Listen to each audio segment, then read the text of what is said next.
octagon. That's crazy. He's the only fighter to never bleed inside the octagon. That's what have I told crazy. you? That's wild. He's the most dominant fighter inside. Look, John Jones being, considered the greatest. John Jones is Yeah. the greatest as far as you're going to say who's done it better as far as all the championship fights and all of that stuff. John Jones is the guy. Right. The most dominant fighter I ever stepped into that cage with was Khabib.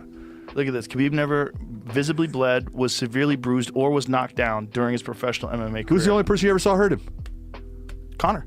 Nope. No. No. Well, Gleason Tebow hurt him a little You bit. could say Michael Johnson. Michael Johnson. There was that talk. Michael Johnson had one where That's he gave a little bit of That's because right. I was doing that fight. That's right, Michael And Johnson. I was like, oh. Yeah, that's right. Michael Johnson caught He him. sucked it right back up. I said, Habib. I go, you hurt? He's like, brother, come on. You know I wasn't hurt. But it was the same. So great. You talked about Michael Johnson against Gaethje. And after that fight, because I did that fight, and I told Justin, "Hey, congratulations, that was a great performance. You got hurt. You went through it." He goes, "I never got hurt." I go, "Go watch the video." I never got hurt. I was like, "I never got hurt." Oh yeah, you got hurt. Those guys went to war. Oh man. The crazy thing was when Khabib was on top of Michael Johnson and he was saying, "Come on, brother, I deserve title shot." He was He's like, destiny. "I don't want to do this to you. No. I don't want to." And then when he got him in the Kimura, I was like, "Please tap." Oh, so Because it you're was saying so- please tap? Yeah. What do you think I'm saying? It was so. I think the only reason why I didn't break is Khabib was probably being kind. Yeah. Like he's talking to Oh him. yeah, the whole time, Yeah. the entire fight. You have to give up. He's saying you have to give up. Come on, bro. I need to fight for title. It's my destiny. I have to fight for the title. Yeah, I need to fight for the title. You know this. I deserve this. You Yeah. agree? He's like, you agree? He's saying this while he's beating his ass. You Michael agree? Johnson's like, huh? Yeah. I mean, he was just a motherfucker, dude. Oh, yeah. So everybody agrees. See, everybody agrees. Yeah. As he's beating his ass, he's saying, see, everybody agrees. Well, how about when he was on top of Conor and he's saying, let's talk now? Oh, yeah. He was punching him in the face. I loved Come on, it. let's talk. talk now. Let's talk now. I loved it. He was a monster, dude. Khabib was just so relentless. But and it's that style. it's everything to do with his lifestyle. And this is where you get into, you've seen it too many times, champions. And there's been great champions. But when you become the champion, everything in your life changes. The things that come your way change. You get offered things that you didn't get offered in the same way before. You get all these opportunities, and all of a sudden, instead of going to the gym, you're spending the day on a plane, going to a location to do something. Sometimes it's for the promotion that you're working for. Sometimes it's for the UFC or whatever promotion there is. And because they're asking you, so you're missing that day of training. And then you're getting back on the plane, you're coming back the next day, and that's another day that you're missing. He never missed training. He never changed his lifestyle. He did everything the same. Yeah. And that's why he got the results he got. Well, for a super successful guy, he's still so humble. Yeah. He's so normal to talk to. He's so balanced, and it's that discipline that he has. The discipline and his religious beliefs. Like he's just so rock solid. The thing about him is that he tries to make sure he puts the guys that had helped get him there, tries to help them get elevated as well. And that's it kind of what I'm trying to say is that how you've done with your guys, with your group of comics and friends, you guys all lift each other up. He does the same thing with the group of friends that he has. So not just like myself and DC and Islam and those guys. I mean, like when they go to travel for events, he takes care of the house. He makes sure that it's all organized, make sure that there's enough room for everyone. There's food. Obviously all the other guys chip in, but it's like he's the one that's kind of organizing everything. He's the leader of that team, and I'd love seeing somebody that puts that much effort into guys that help get him there as well. Yeah, no, he's a real leader. Yeah. He's a real leader, and now that he's coaching, I mean, you imagine you're a kid and you need motivation. You're literally being coached by one of the greatest combat sports athletes to ever walk on God's earth. And one that did it right the entire time. The entire time. And it is all about discipline and hard work. Like, you couldn't pick a better camp, especially if you're a grappling-based guy. Send him to Dagestan 2-3 years ago. It's the greatest meme of all time. I think what separates, Islam and Khabib and that whole group is that there's never a moment where they're not training. Like I was in Chicago at one of the events for Bellator.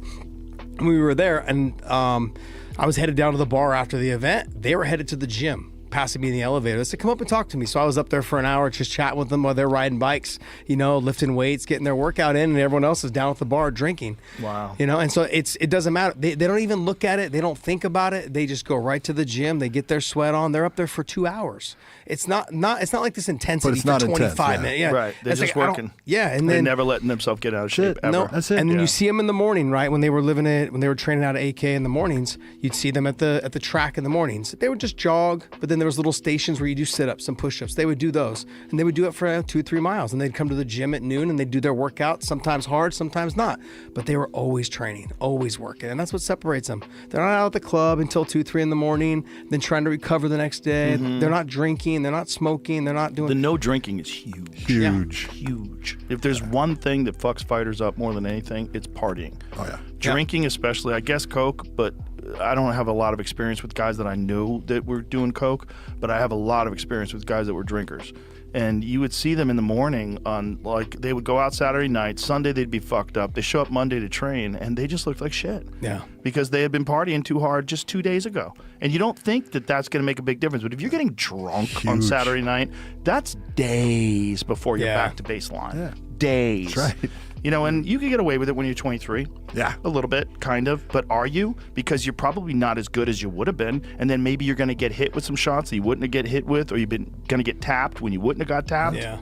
So, yeah, but and then you take a look. That's the big difference. If you go back and look at Khabib's career, go back and look at his first fight in the UFC, and look at how bad. And I'm serious, how bad his stand-up was. Yeah, it wasn't the best. Oh no, it was probably the worst.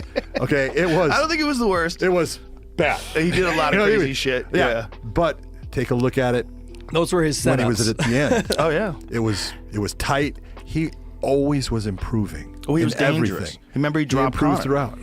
He cracked Conor, you know, with a big right hand, which was like, everybody was like, holy shit. Like, that was a shocker. I had several conversations with Shab about that because I went down and did his show a couple times in LA before that fight. And I said, look, stylistically, Conor's the better striker.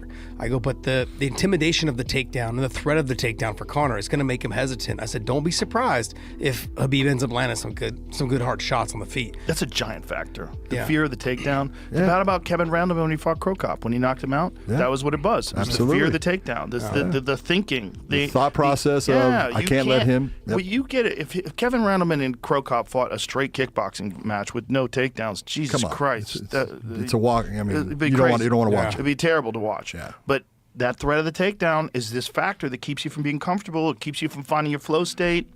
That little It's big. hesitation opens up so many opportunities to catch him. Yeah, it's big. It's so big. You see it in fights all the time when a guy just has this extra element of so that's why it's so impressive when you see a guy like Pereira where there's no threat of the takedown. Yeah. There's no threat. None. It's not happening. He's not even thinking about taking down. He's just going to fuck you up. And now it's up to you to deal with that. We just don't have the level of wrestlers these days in the 205 and the heavyweight division to compete with them in the wrestling area. That's where you have someone like Stevenson coming in, Gable coming in the heavyweight division. Yeah. Okay, Curtis Blades can wrestle. Now Josh Hokett. Look at Josh Hokett's the real deal. You know, he's a good athlete. Yeah. He's a good all around athlete. And He's a character. You can go with the shtick. Oh, hey, he's Look, got we're his shtick. talking It's about great. him. Exactly. But also, he think put up. Absolutely. He put up in that Curtis Blades Hello, fight. that fight as a heavyweight fight was awesome. Awesome to watch. You know, Terrible for your Absolutely. dome, though. Oh yes. And that's Yes, the it crazy is. thing, that he's going to fight Derek Lewis, who's the biggest knockout puncher in the history of the fucking heavyweight division. More knockouts than anyone. And he's going to fight him, what, how many weeks? 7 weeks? Yeah, 7 weeks. 7 weeks? Yep. Seven fucking weeks? weeks. After a war Hello. with you ever see Curtis Blades' fists? They're like this. Yeah. They're like that big. They're gigantic. He's a giant man. Yeah, and he he's- hit him a bunch of Oh, he times. did. Big shots. And what? Look, I got to give it up for Curtis Blades. What a fight he put on, because he took some damage. He delivered some big shots as well. Well, he Mad did. heart. As a Mad Mad heart. heart. Crazy hard, because he just did not want to lose that shit talking dude. That's funny. That's the funny thing is, like, Hokett will drop the act where you talk to him in real life. Yeah. And in the ring, you know, in the cage after.